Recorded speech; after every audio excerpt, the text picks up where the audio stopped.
at my piece of the Berlin Wall right there. What does that mean to you? It means a lot because without it falling, I wouldn't be here today. Why don't you tell us about that? I grew up behind the wall. I grew up in East Germany. I grew up in a little town called Werderhafen, which is about half an hour from Berlin.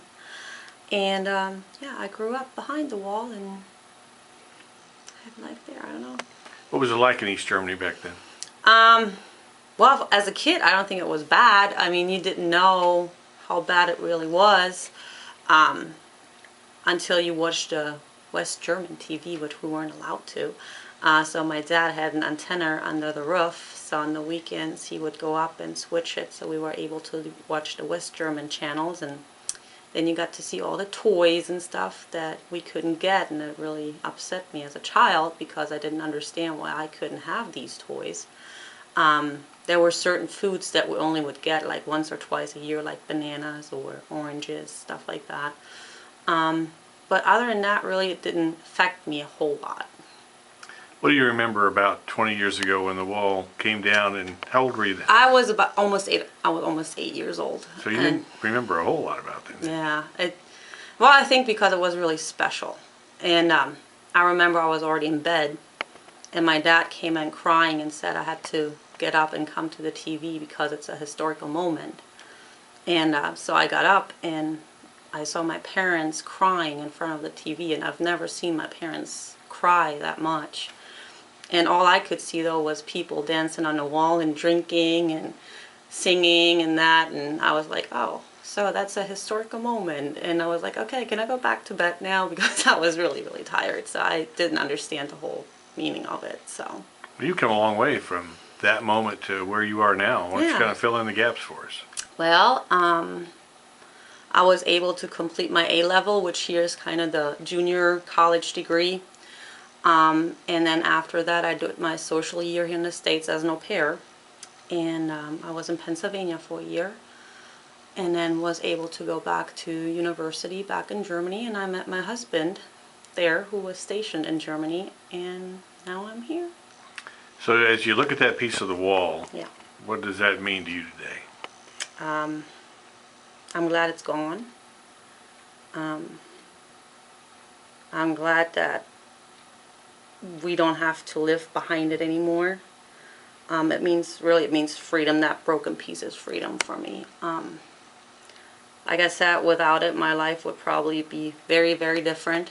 I wouldn't have had the experiences that I had. I wouldn't have met the people that I have met in my life. Most certainly not my husband. I wouldn't have my child. So seeing that piece is, I think, priceless. Because when you saw that sitting in my office, what did you think? It came a long way just like me.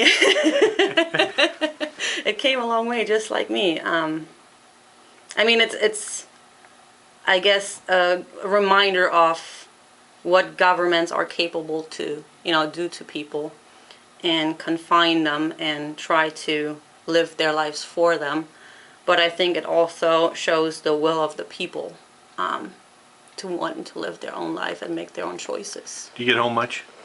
Not much anymore, because having a little family now, tickets are a little bit more pricier than, what they used to be.